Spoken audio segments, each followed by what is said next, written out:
Assalamualaikum warahmatullahi wabarakatuh. Dalam kesempatan ini saya akan sharing tahapan penyusunan RPP. Yang pertama kita lihat dulu dasar penyusunan RPP kita tentunya harus mengacu pada regulasi yang ada. Bisa kita lihat bersama dari keempat item yang saya tulis ini, yang menjadi patokan saat ini adalah pasal 2 Permendikbud nomor 22 tahun 2016, karena di sini banyak sekali memuat materi-materi yang harus terdapat dalam RPP. Kemudian untuk surat edaran nomor 14 tahun 2011 yaitu tentang penyederhanaan RP 1 lembar, ini yang akan kita jadikan patokan apakah yang harus kita lakukan cara untuk menyederhanakan RPP. Nah, prinsip penyederhanaan RPP ini ada 3 komponen inti, yaitu terdiri dari tujuan pembelajaran, kegiatan pembelajaran, dan asesmen penilaian pembelajaran. Selanjutnya, komponen RPP yang harus terdapat pada RPP yang kita buat ini sesuai dengan Permendikbud tahun 2016 yaitu ada 13 macam. Nanti bisa kita lihat sendiri sebagaimana yang sudah saya contohkan RPP yang sudah jadi. Nah, yang paling penting lagi dalam menyusun RPP ini kita sudah menunjukkan gambaran bagaimana dalam pelaksanaan pembelajaran kita nanti. Jadi di sana sudah harus memunculkan 4 hal. Yang pertama yaitu PPK, pendidikan penguatan karakter, kemudian literasi, salah satunya adalah membaca atau menulis, kemudian ada 4C, kemudian ada yang paling penting yaitu HOTS, yaitu High Order Thinking Skill. Di sini anak-anak kita nanti harus digiring bagaimana anak itu bisa memunculkan sebuah ide yang sangat kreatif, sehingga guru itu sudah memberikan kesempatan anak untuk bereksplorasi. Bukan hanya semata guru mengirimkan atau mentransfer ilmu pengetahuan saja, tapi anak juga diberikan kesempatan untuk berkreativitas atau dia memunculkan ide-idenya melalui penemuan-penemuan baru yang menjadi titik temu antara pemateri atau titik puncak antara materi dengan materi yang diterima oleh anak. Nah, selanjutnya dalam penyusunan RPP ini kita lihat bersama. Di sini sudah saya contohkan bahwa RPP ini memuat identitas. Oke, di sini sudah ada identitasnya. Kemudian di sini ada mata pelajaran, ada kelas, kemudian ada topik. Nah, topik ini jangan lupa Bapak Ibu, ketika menuliskan topik pembelajaran, ketika menuliskan topik pembelajaran itu harus sesuai dengan materi yang Bapak Ibu temukan di PMA 183. Karena ini saya mengambil materi fikih bab 4 jual beli kelas 6, maka di mata pelajaran dan fikihnya kita pun harus menyusunnya secara detail. Kita membuat ininya itu juga sesuai dengan buku Bapak Ibu. Jadi kita tidak boleh ngarang, tidak boleh mengurangi, tidak boleh menambah. Tapi silakan disesuaikan dengan buku. Materi apa yang akan kita sampaikan, kita tuliskan di sini. Selain itu, di topik bahasan utama ini juga dituliskan. Materi yang dibahas itu kan jual beli kan banyak. Nah, karena ini titik fokusnya khiyar, maka saya juga menuliskan khiyarnya saja. Nah, khiyar itu muncul di KD 3.4, kemudian di indikatornya saya tuliskan juga yaitu 32.1, harusnya 3.4 nggih.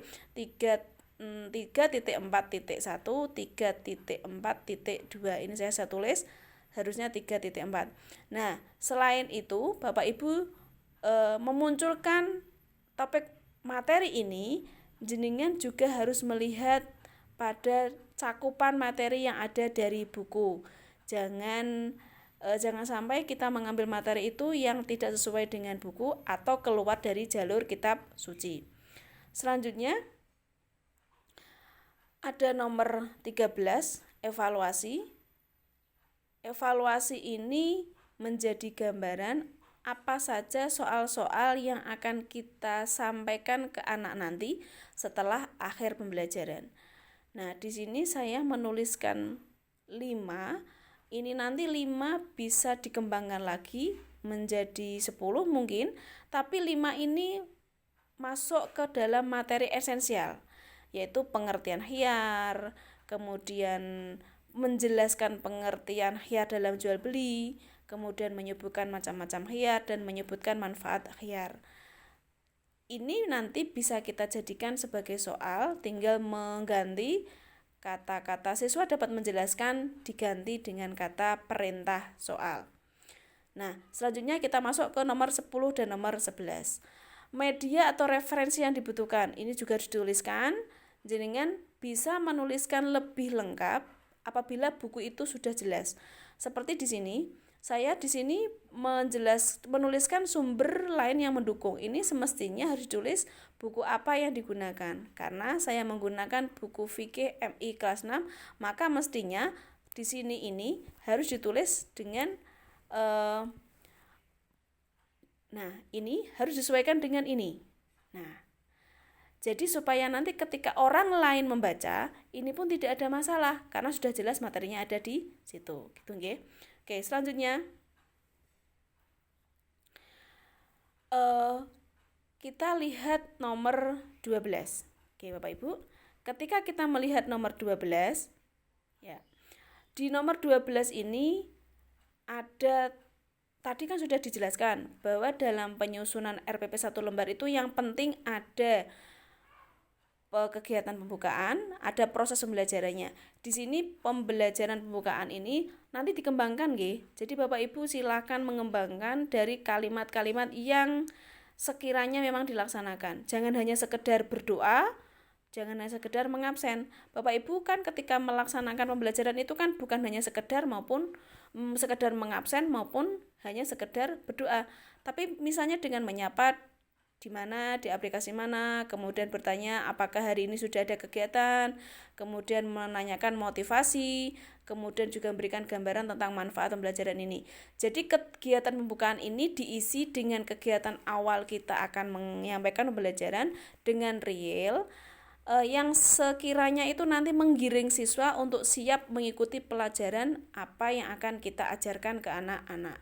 Jangan sampai anak ini belum kondisi siap, kita sudah masuk ke materi. Jadi nanti anak-anak bisa bingung, ini Bu Guru sedang apa ya? Kok tiba-tiba menyampaikan hal semacam itu, gitu ya. Kemudian kita lanjutkan lagi ke kegiatan inti. Dari kegiatan inti ini, nah, Bapak Ibu bisa lihat, kegiatan inti ini adalah kegiatan yang kita desain supaya anak ini nanti bisa mengikuti pelajaran dengan baik. Jenengan jangan mengurangi, tapi saya sarankan untuk menambah nggih, karena supaya kegiatan belajar ini lebih menarik. Ingat kita tadi ada istilah literasi, ada istilah PPK, adalah istilah HOTS. Di sini mewujudkannya melalui kegiatan inti. Ada alat dan bahan kita wujudkan, kemudian ayo baca ini adalah literasi. Ketika mewujudkan literasi, ini juga dimunculkan juga membacanya di mana, materinya apa, bukunya apa, silakan ditampilkan. Jika misalnya membacanya ada tambahan, misalnya menyaksikan di video, nah silakan Bapak Ibu juga menyaksikan video. Kemudian ayo mencoba, berarti mencoba mengamati kegiatan yang berhubungan dengan materi ini. Karena di sini materinya khiyar, saya menuliskan siswa mengamati dan mencoba membuat contoh masing-masing khiyar. Supaya nanti anak juga tahu ternyata khiyar itu ada banyak dan kita harus bisa menunjukkan macam-macam khiyar sesuai dengan jenis kalimatnya masing-masing. Gitu ya Bapak. Oke, selanjutnya kita masuk ke ini, ayo berlatih ya. Ayo berlatih ini masuk ke HOTS. Bapak Ibu meminta anak untuk mencari informasi atau contoh khiyar yang dilakukan di masyarakat sekitar. Jenengan bisa menuliskan ayo berlatih ini sesuai dengan tingkat kesulitan materi atau kebutuhan dalam materi tersebut. Jangan lupa ayo berlatih itu digunakan untuk mengajak siswa untuk berpikir. Jadi siswa itu bukan hanya sekedar mendengar, bukan hanya sekedar menerima informasi saja dari Bapak Ibu guru, tetapi anak ini juga menemukan hal-hal lain yang berkaitan dengan materi, tapi sifatnya lebih luas dan tentunya lebih keren dari apa yang kita sampaikan. Nah, selanjutnya setelah anak berlatih, kita akan ajak anak itu untuk mengkomunikasikan, yaitu melakukan tanya jawab atau bercerita. Ini juga dari bagian literasi. Nah, oke, selanjutnya Bapak Ibu, materi selanjutnya adalah nomor 13, penilaian. Pada penilaian, seperti yang kita ketahui dalam K13 ini, penilaian itu ada penilaian sikap, ada penilaian pengetahuan, dan ada penilaian keterampilan. Usahakan setiap menyampaikan materi, Bapak Ibu guru itu sudah melakukan 3 kegiatan penilaian. Kegiatan penilaian sikap itu tidak harus memberikan soal, tidak, karena penilaian sikap itu bisa kita lihat dari kebiasaan anak dalam melaksanakan kegiatan sehari-hari.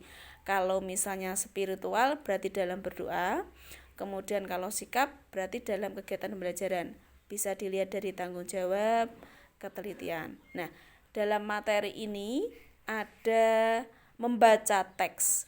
Kalau membaca teks berarti bisa kita nilai sikap anak dari sikap teliti dan tanggung jawab.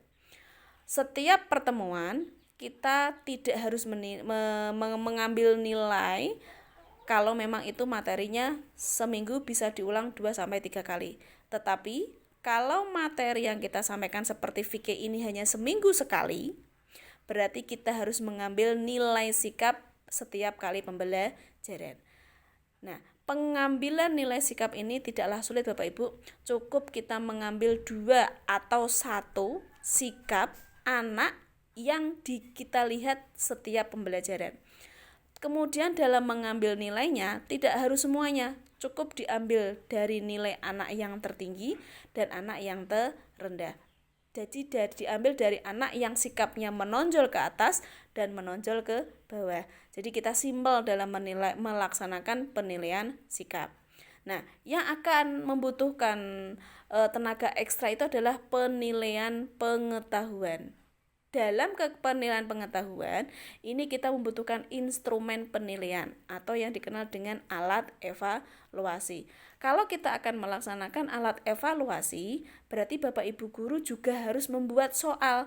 Soalnya diambil dari mana Bapak Ibu? Kita bisa lihat tadi dari atas rencana evaluasi. Dari situ bisa kita lihat soal-soal yang akan kita kerjakan. Jadi soal-soal itu apa yang akan kita kerjakan itu bisa dilihat dari bacaan, gitu nggih.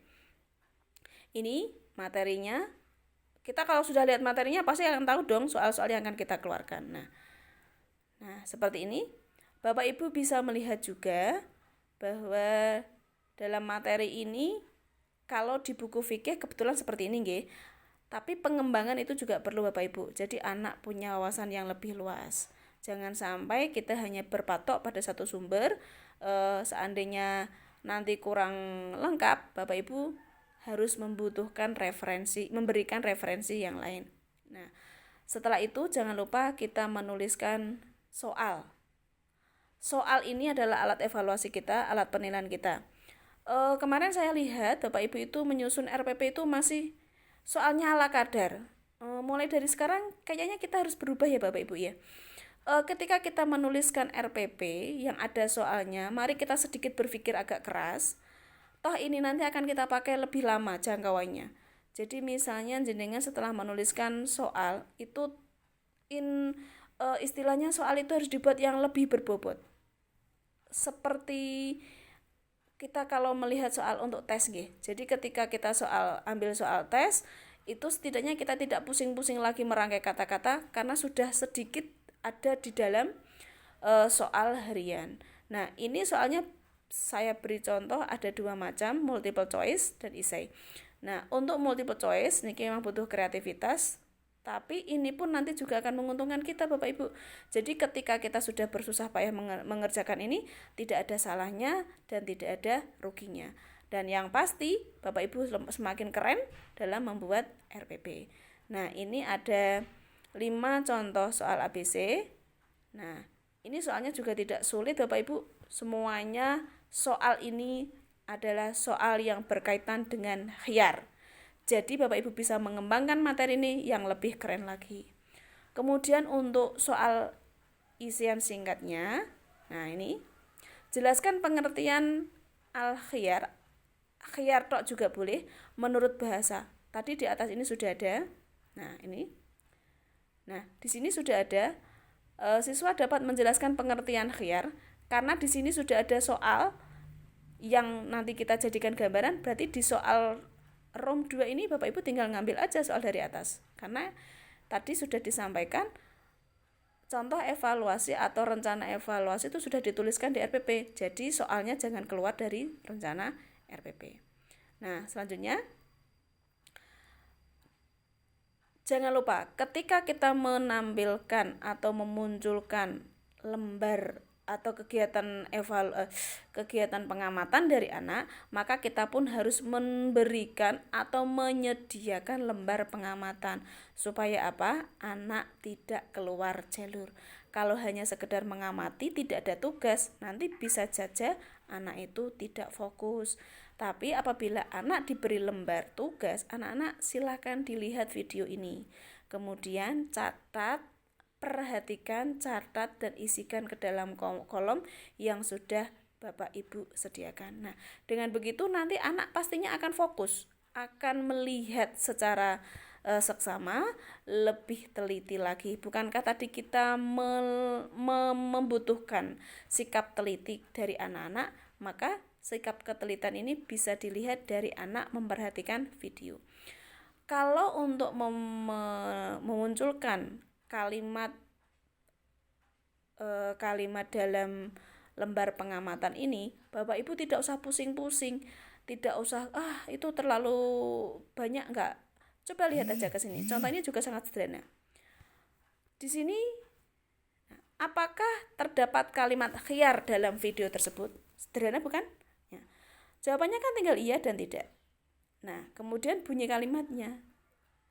Nah, karena di sini tidak ada tuntutan yang lebih sulit, anak pasti nanti bisa. Bunyi kalimat khiyar ini adalah saya nanti akan membeli ini. Nah, di sini nanti anak pun akan berkreativitas, hot atau high thinking. Dengan mencoba menuliskan kalimat yang diterima dari video, kemudian dituangkan dalam kolom pengamatan, secara tidak langsung ini akan menunjukkan kreativitas anak dalam memahami video tersebut. Berarti kita sudah melaksanakan salah satu item dalam RPP ini. Kemudian nomor 2, tuliskan kalimat jenis khiyar dalam percakapan tersebut. Nah, karena ada khiyar majelis, ada khiyar syarat, dan khiyar aib, maka masing-masing anak ini harus menemukan mana saja yang termasuk dalam masing-masing jenis khiyar. Nah, keren kan? Berarti anak ini nanti sedikit lebih berpikir keras untuk menemukan materi ini. Itu ya. Kemudian selanjutnya, dalam penilaian sikap spiritual. Aspek yang dinilai, memulai belajar dengan berdoa. Kalau di dalam kegiatan berdoa itu, kalau di dalam kelas kan gampang ya Bapak Ibu. Tapi bagaimana kalau kita membutuhkan nilai untuk penilaian spiritual? Nah, tetap kita biasakan disapa dulu Bapak Ibu. Misalnya dari kegiatan grup BA, Assalamualaikum, selamat pagi anak-anak. Sebelum kita mulai belajar, mari kita berdoa dulu. Bapak Ibu bisa melalui ketikan atau bisa melalui pesan suara. Nah, anak-anak saya kira juga akan mengikuti kalau kita sudah mengajak anak-anak berdoa. Apalagi suara kita berdoa itu kita rekam, kita kirimkan ke grup, nanti secara tidak langsung anak-anak juga akan mendengarkan apa yang kita ucapkan, gitu nggih. Kemudian ada terbiasa bersyukur, terbiasa mengakhiri pelajaran dengan baca hamdalah. Ini juga bisa jadi Bapak Ibu rubah sesuai dengan kebutuhan materi nggih. Nah, ini saya menuliskan 3, ini hanya alternatif, bisa Bapak Ibu gunakan salah satu. Karena sudah saya sampaikan tadi di awal, pengambilan nilai aspek spiritual itu bisa 1 atau 2, 1 pun juga boleh, jadi tidak usah banyak-banyak supaya tidak menyulitkan kita dalam pengambilan perekapan nilai. Kemudian sikap. Nah, ini ada sikap teliti, ada sikap disiplin, ada sikap tanggung jawab. Kelihatan ya Bapak Ibu nanti putra-putri kita siapa yang membaca dengan teliti, siapa yang mengerjakan dengan tanggung jawab, itu sudah kelihatan dari anak-anak cara mengikuti pelajaran kita, dari anak-anak cara mengirimkan tugas. Nah, yang tak kalah penting adalah penilaian. Nah, Bapak Ibu masih ada yang belum mengirimkan penilaian kognitif ini dari lembar penilaiannya. Bapak Ibu, kalau memang kita mengirimkan lembar penilaian, ada alat evaluasi, kita sertakan pula lembar kolom rekap hasil evaluasi supaya nanti ini bisa kita jadikan untuk bank nilai. Nah, kalau sudah kita dapatkan nilai ini, toh nanti kita bisa memasukkan ke dalam bank nilai lebih mudah. Nah, untuk kolom ini Bapak Ibu tinggal copy ya, tidak perlu berpikir ulang. Yang banyak berpikir ulang itu kemarin dalam temuan catatan itu ada di penilaian psikomotorik.